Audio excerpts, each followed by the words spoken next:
사람이 사람을 대하는 태도, 그 방법을 우리는 처세술이라고 이야기를 합니다. 사람이 사람을 어떠한 마음으로 대할까에 대한 그런 고민들의 결론인 것이죠. 물론 그것이 최선이다라고 말할 수는 없을 겁니다. 각자가 처해 있는 상황, 각자가 살아가는 방법이 다르기 때문이죠. 근데 성경에서도 비슷한 점에 대해서 이야기하고 있다라는 생각이 들 때가 있죠. 마태복음 7장 12절에 보게 되면 그러므로 무엇이든지 남에게 대접을 받고자 하는 대로 너희도 남을 대접하라. 이것이 율법이요 선지자니라. 대접받기를 원한다라고 하는 그 방법으로 남에게 먼저 대접하라라는 것입니다. 남에게 대하는 태도로 그러한 자세로 내가 상대방에게 그렇게 동일하게 대접받게 되고 그런 태도를 여김으로 받게 된다라는 것입니다. 그런데 생각해 볼 것은 성경에서 남에게 대접하라라고 하는 것은요, 하나님의 기준으로 하나님의 뜻으로 대우하라라는 겁니다. 내가 원하는 방법으로 다른 사람을 대우하는 게 아니라 하나님께서 우리에게 주신 방법으로 다른 사람을 먼저 대우해 주라라는 겁니다. 세상 가운데 복음을 전하고 복음에 대해 이야기하는 것, 그것을 이야기하고 있는 내용입니다. 이것이 우리에게 남에게 대접하는 자세입니다. 우리가 가지고 있는 것, 복음을 전해야 하기 때문에 그들에게 이 복음에 대해서 올바르게 전해야 된다라고 하는 것이 이 내용의 핵심 골자일 겁니다. 이것은 예수님의 삶에서도 마찬가지였습니다. 복음에 대해 전하셨던 예수님에 대해 사람들은 어떻게 반응했을까요? 오늘 말씀을 통해 살펴보기를 원합니다. 예수님께서 고향에 돌아가셨습니다. 그리고 그곳의 회당에서 말씀을 가르치셨죠. 사람들이 예수님의 말씀을 듣고 놀랐습니다. 그들이 놀란 이유는 그들이 알고 있던 그 예수가 아니었기 때문이었습니다. 예수님의 어린 시절부터 알고 있었던 사람들은 믿기가 어려운 일이었습니다. 공부를 많이 한 것도 아니고 랍비로 훈련을 받은 것도 아니기 때문이죠. 심지어 선지자로 부름받았다라고 하는 것도 듣지 못했던 이야기입니다. 예수님에 대해 그들이 알고 있는 대로라면 어려서부터 몫으로 훈련받고 몫으로 살아왔던 사람입니다. 그런 그가 선지자로 나타났다라고 하는 것, 그것은 너무나도 놀랍고 충격적인 사건이었습니다. 그래서 예수님에게 이야기하며 자신들 나름대로 결론을 내리죠. 오늘 말씀 3절에 이렇게 이야기하고 있습니다. 이 사람이 마리아의 아들 목수가 아니냐, 야고보와 요셉과 유다와 시몬의 형제가 아니냐, 그 누이들이 우리와 함께 여기 있지 아니하냐 하고 예수를 배척한지라. 이들은 예수님에 대해서 잘 알고 있다라고 자부했습니다. 가족사에 대해서 잘 알고 있었다라고 생각했습니다. 그래서 그들이 내린 결론은 예수님을 거절하는 것입니다. 예수님을 선지자로서 받아들일 수 없다라는 것이죠. 환영하지 않는 겁니다. 예수님을 기쁘게 받아들일 수 없는, 바로 환대하지 않는다라는 태도가 이들의 최종 결론이었습니다. 그러기에 예수님께서는 고향에서 권능도 행하실 수 없었다라고 5절에서 이야기를 합니다. 예수님을 믿지 않았기 때문에 내려진 결론이다라는 거죠. 이것은 예수님의 고향 사람들이 예수님의 말씀을 듣기는 들었지만 능력 행함을, 말씀 듣고 하나님 나라에 대해서 알아가는 것을 의도적으로 거부했다라고 하는 것을 포함하고 있는 표현입니다. 그래서 6절에 이렇게 이야기를 하죠. 화면을 보고 같이 읽겠습니다. 시작. 그들이 믿지 않음을 이상히 여기셨더라. 예수님의 고향 사람들이 의도적으로 예수님 믿는 것을 거부했음을 확실하게 드러내고 있는 표현입니다. 왜 이렇게까지 거절할까에 대한 의문점이 예수님에게 들었다라는 것이죠. 그것도 예수님에 대한 태도로만 그렇습니다. 이후에 예수님께서는 12 제자들을 전도하기 위해서 파송하셨습니다. 둘씩 짝지어서 파송하셨죠. 그리고 그들을 환영하는 곳에서 복음을 전하며 환영하지 않는 곳에서는 떠나라고 하셨습니다. 그런데 제자들에 대한 사람들의 평가는 어떠했을까요? 13절 말씀입니다. 같이 읽겠습니다. 시작. 많은 귀신을 쫓아내며 많은 병자에게 기름을 발라 고치더라. 아멘. 제자들을 거절하는 곳이 없었습니다. 많은 사람들이 복음을 가지고 온 제자들을 환영했습니다. 그곳에서 복음이 선포되고 그리고 또한 복음의 역사가 나타나며 권능이 나타났던 것이죠. 만일 제자들이 전도하러 간 곳에서 제자들을 거절했다면 어떠한 일이 일어났을까요?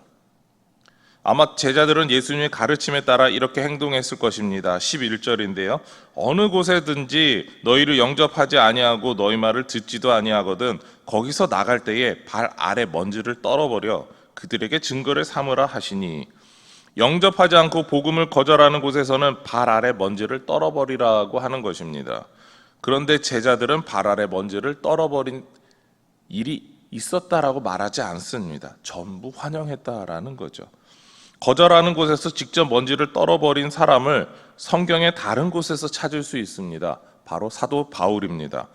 사도 바울은 자신에게 복음을 받지 않는 디아스포라 유대인들을 보면서 이렇게 행동하며 말하죠. 사도행전 18장 6절입니다.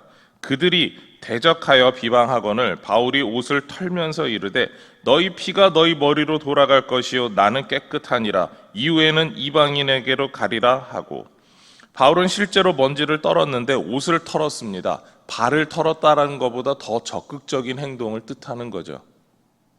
그만큼 복음을 받아들이지 않는 사람들에 대해 이해하지 못하겠다라는 행동입니다.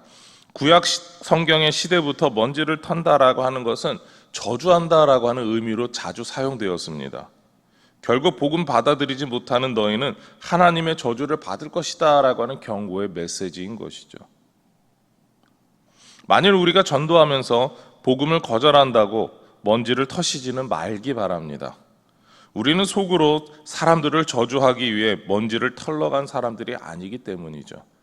우리는 한 영혼을 사랑하면서 복음을 전하는 사람이기 때문에 끝까지 축복하는 사람이 되어야 합니다. 주님께서 우리에게 분명하게 전하시고자 했던 이야기는 여기에 속할 겁니다. 우리는 저주하는 사람이 아니라 축복하는 사람입니다. 우리는 복음을 전하면서 종종 복음에 대한 거절을 경험하게 됩니다. 마음이 많이 상하게 되죠. 복음이 얼마나 필요해서 전도하는데 라는 생각과 함께 안타까운 생각이 들 때가 많습니다. 그러할 때 우리는 오늘의 12제자 파송의 일을 다룬 다른 복음서에서 위로를 받을 수 있습니다. 마태복음 10장 전체는 마가복음 6장 7절부터 13절, 그러니까 오늘 우리가 읽었던 일에 대해서 더욱 자세하게 다루고 있습니다. 마태복음 10장 40절에서 예수님은 제자들에게 이렇게 말씀하시죠. 너희를 영접하는 자는 나를 영접하는 것이요 나를 영접하는 자는 나를 보내신 이를 영접하는 것이니라. 제자들을 영접하는 사람들은 예수님을 영접하는 것이고, 결국 예수님을 영접한다라고 하는 것은 하나님을 받아들이는 사람이다라고 하는 결론에 도달한다라는 겁니다. 우리가 전하는 복음을 받아들이는 사람과 받지 않는 사람의 모습입니다. 우리가 가슴에 아파해야 되는 것은 내 말을 듣지 않음에 대한 억울함이 아니라 복음을 거절하고 하나님을 거절한 그 불쌍한 영혼을 보면서 가슴 아파해야 한다라는 겁니다. 하나님께서 저 사람의 마음과 생각을 바꾸어 달라라는 것이죠. 우리는 먼지를 터는 게 아니라 그 사람을 향해 축복하며 그 사람이 복음을 받아들이고 주님과 함께 살아가는 사람이 되기를 바라는 마음으로 그 사람 위해 기도하는 겁니다.